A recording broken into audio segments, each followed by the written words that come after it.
మీరు పేదలు మధ్యతరగతి కుటుంబాలా? అయితే ఒక్కటి మాత్రం పచ్చి నిజం. మీరు మధ్యతరగతి నుంచి పేదరికం నుంచి బయటపడాలంటే మీ పిల్లల చదువు మాత్రమే ముఖ్యం. అవును, ప్రపంచవ్యాప్తంగా ఇదే నడుస్తుంది. ఇదే నిజం కూడా.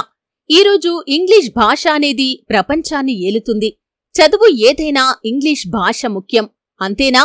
పెద్ద పెద్ద ఉద్యోగాలు చేయాలన్నా చదువు ఎంతో ముఖ్యం. పేదలు మధ్యతరగతి వారి జీవితాలు బాగుపడాలంటే కావాల్సిందేంటి? చదువు.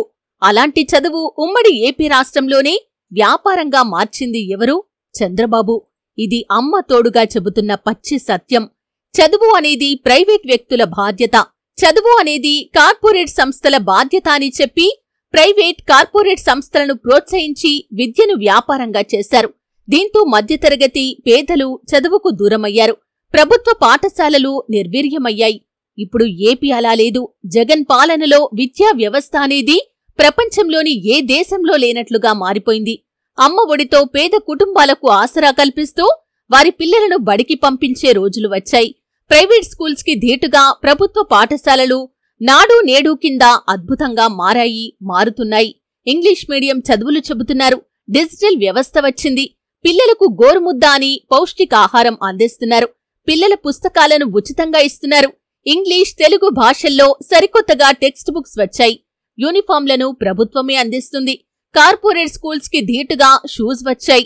పిల్లలు ప్రభుత్వ స్కూల్కు వెళ్తున్నారా, కార్పొరేట్ స్కూల్కు వెళ్తున్నారా అన్నంతగా మారిపోయింది ఏపీ పల్లెల్లోని విద్యా వ్యవస్థ. అన్నింటికంటే ముఖ్యంగా ఐపీ సిలబస్. విదేశాల్లో ఇప్పుడు ట్రెండ్ సెట్టర్గా ఉన్న ఐపీ సిలబస్ ఈ ఏడాది నుంచి ప్రారంభం కావటం అనేది రాబోయే తరానికి ఏపీ అమెరికా అవుతుంది అనటంలో సందేహం లేదు. ఈ మార్పు కొనసాగాలంటే జగన్ ప్రభుత్వమే మళ్లీ రావాలి అనేది పేదలు, మధ్యతరగతి గుండె చప్పుడు అనేది సగర్వంగా చెప్పొచ్చు. మరో 10 ఏళ్ల తర్వాత ఏపీలో ఇంగ్లీష్ రాని స్టూడెంట్ ఉండడు. పిల్లలకు మంచి విద్యతో మంచి ఉద్యోగాలు వస్తాయి. విదేశాలకు వెళ్లే అవకాశాలు 1000 రెట్లు పెరుగుతాయి. సమాజంలో గౌరవం పెరుగుతుంది. సమాజంలో పేద, మధ్యతరగతి కుటుంబాలు తలెత్తుకుని జీవించే రోజులు వస్తాయి. ఇదంతా విద్యా వ్యవస్థపై వేసిన మార్క్. రేపటి తరం పిల్లలు బాగుండాలన్నా, పేదలు, మధ్యతరగతి ప్రజలు బాగుపడాలన్నా, విజనరీతో జగన్ ప్రభుత్వం చేసిన విప్లవాత్మకమైన సంస్కరణలు కొనసాగాలన్నా జగన్ మళ్లీ రావాలి.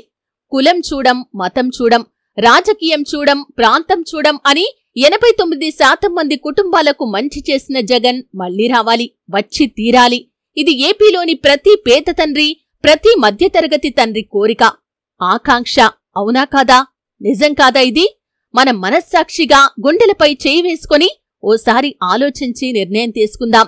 మరింత మార్పుకు, నిజానికి, సత్యానికి, వాస్తవానికి కట్టుబడి మన ఓటు వేద్దాం.